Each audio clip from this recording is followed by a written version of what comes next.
on se regarde tous, on se voit tous, on est face à face, donc on ne peut pas se raconter d'histoire, hein. Je veux dire, tous les bruits en disant que tel un tel a donné ses voix ou je sais pas quoi, c'est de la fake absolue. Jean-Paul Lescaut, que pensez-vous du nouveau pape Léon XIV? Il est super. Ah non, non, je pense vraiment. Puis attends, sa vie est un roman, hein. C'est un religieux. Il est rentré à 17 ans. Attends, à 14 ans, il est déjà dans le petit séminaire des Augustins. Il passe toute sa vie que dans des communautés, enfin, donc, en communauté, et jusqu'à en être super général. Et puis après, il est euh, président d'un dicaster important.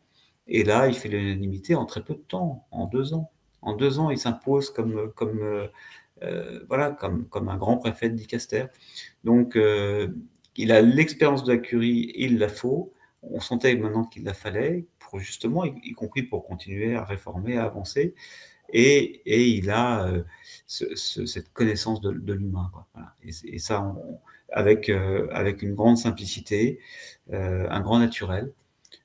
Moi, je pense que ça sera un très bon pape, un très grand pape. Ouais. Ma hantise, c'était que on ait élu un espèce de pape un peu de compromis, et ça, c'est pas possible. Dans notre Église, c'est pas possible. On peut pas avoir un pape de compromis. Voilà. On peut pas avoir un pape qui a pas une adhésion profonde, parce que c'est pas un rôle politique. Comment est-ce que vous vous sentiez déjà avant d'entrer en conclave? Vous saviez à quoi vous attendre? Est-ce qu'il y a des choses qui vous ont surpris ou amusé? En général, dans la vie, le réel est souvent plus simple que l'imaginaire ou le fantasmé. Il y a bien tous les rites qui sont impressionnants, qui sont forts, mais quand on les vit, en fait, on les vit avec des personnes avec qui on a déjà vécu 15 jours et qui sont des personnes normales, et d'une certaine manière, on les vit beaucoup plus simplement que la représentation qu'on peut s'en faire. Qu'à un moment dans cette journée, bah, il se passait quelque chose d'étonnant, parce que de toute façon, on ne peut pas communiquer.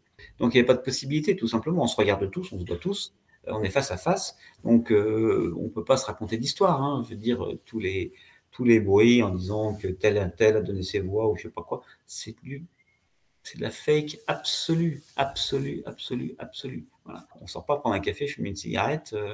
Non, non, non, on bouge pas. On bouge pas.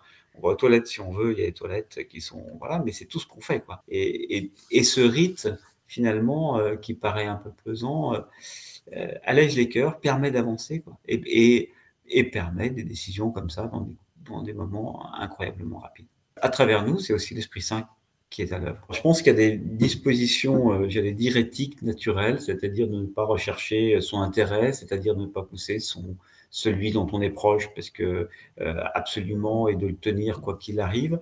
On a effectivement des idées, on doit mettre toute notre intelligence et être, comme vous le dites, vous parlez de lâcher prise, c'est un mot qui convient tout à fait, c'est-à-dire à un moment, c'est être aussi disponible.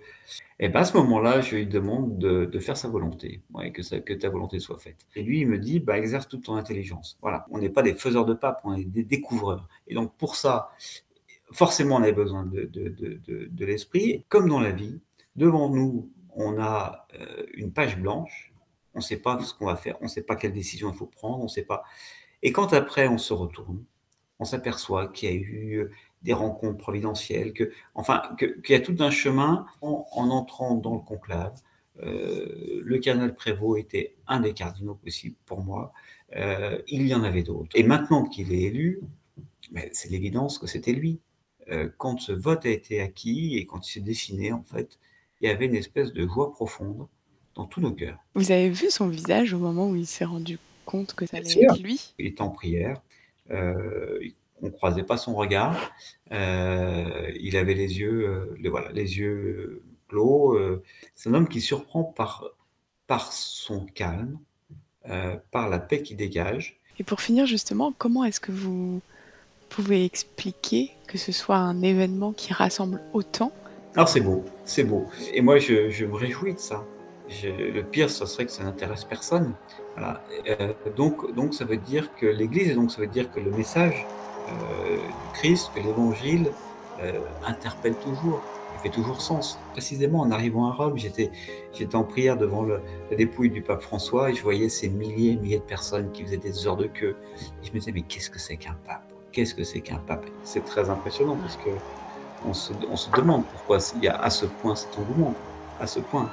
À la fois l'église paraît ringarde et à la fois une petite cheminée installée dans la chapelle Sixtine. Il faut voir, hein, c'est-à-dire que le tuyau de poêle, c'est un tuyau de poêle, quoi, qui est dans la chapelle, quoi, qui est là où on est, quoi. Enfin, c'est ahurissant. Alors, maintenant, il y a de la technologie derrière, hein, il y a des fumigènes et compagnie. Mais enfin, c'est quand même fou, quoi. La fumée, et tout d'un coup, on est suspendu à la fumée. C'est extraordinaire, parce qu'il pourrait dire, bah, attends, personne n'en a rien à faire, et on serait vraiment ridicule avec notre fumée. Si tout d'un coup, il n'y avait pas tout cet engouement, et puis des personnes, enfin, profondément. C'est-à-dire que moi, j'étais très touché par l'Église. Qu'est-ce que c'est? Il y a bien cette dimension de l'Esprit Saint, et il y a la dimension populaire, quoi, de cette foi populaire qui est inconditionnelle.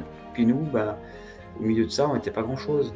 On n'était pas grand-chose. On a fait ce qu'on a pu. Heureusement, je pense que vraiment on a fait le job. Je pense que vraiment on a élu le peuple que l'Esprit avait choisi. Voilà. Ça, je pense vraiment.